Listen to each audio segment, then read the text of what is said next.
স্বাদ, কি স্বাদ লাগতেছে আমার কাছে, এত স্বাদ লাগতেছে কে দাদা এই ফল।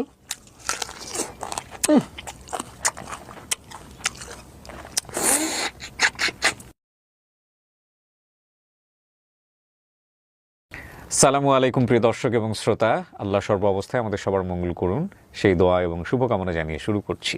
আমাদের এই অনুষ্ঠানে আপনি অংশগ্রহণ করতে চাইলে আমাদেরকে ফোন করবেন।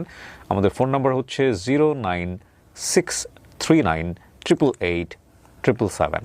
আর যদি মেইল করতে চান, মেইল অ্যাড্রেসটি হচ্ছে sharemystory24@gmail.com। ভাই আপনার নামটা বলেন একটু মুখে। আসসালামু আলাইকুম। ওয়ালাইকুম আসসালাম। আপনার নামটা একটু বলেন। মোহাম্মদ মনিরুল ইসলাম। মনিরুল ইসলাম। মনিরুল ইসলামকে তো আসলে মনিরুল ইসলাম নামে অনেকে নাই বা চিনবেন, কিন্তু তাকে চেনা যায় হচ্ছে সেই স্বাদ নামে, রাইট? এবং আমি দেখতাম যে মানুষ খাওয়া দিয়েও ভাইরাল হয়ে যায়, খুব মজা করে খায়। লাস্ট আমি একটা ভিডিও দেখলাম তার, সেটা হচ্ছে, এটা আমাদের এলাকায় বলে ছাতেনের গোটা, যেগুলো আসলে কেউ খাইতো না। আমি দেখতাম আমরা ওগুলো গাছগুলা বড় হয়ে গেলে কেটে কেটে আমরা লাকড়ি হিসেবে ইউজ করতাম।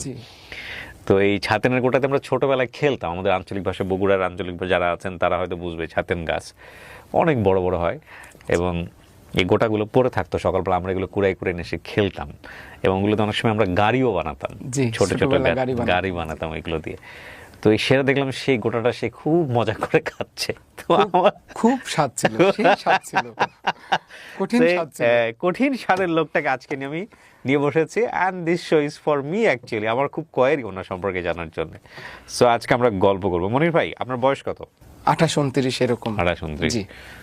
জন্ম জেলা? জন্ম নাটোর জেলা। আপনি কি নাটোর থেকে আসছেন? জি। শুরু করেন মনির ভাই, একেবারে শৈশব থেকে আমাকে একটু জানান, কি গল্প আপনার শুনি। খুব ছোট, আমি তো বুদ্ধি হয়েছে আমার নানির কাছে। জি।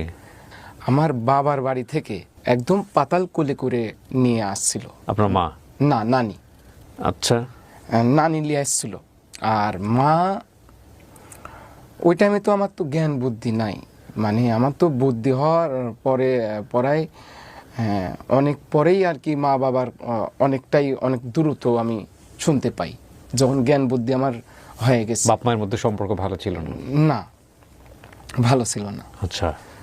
নানি হচ্ছে মানুষের বাড়িতে খেতা সেলাই করি, তা বাদে ওই যে আগে তো নর্মাল ডেলিভারিটা বেশি ছিল, আমার নানি এই কাজগুলো, যেটাকে বলে, হ্যাঁ জি, এই কাজগুলো করে যেটা আর কি খুশি মনে যারা দিত, যা ওটা নিয়ে আমি আর নানি আর কি খাইতাম।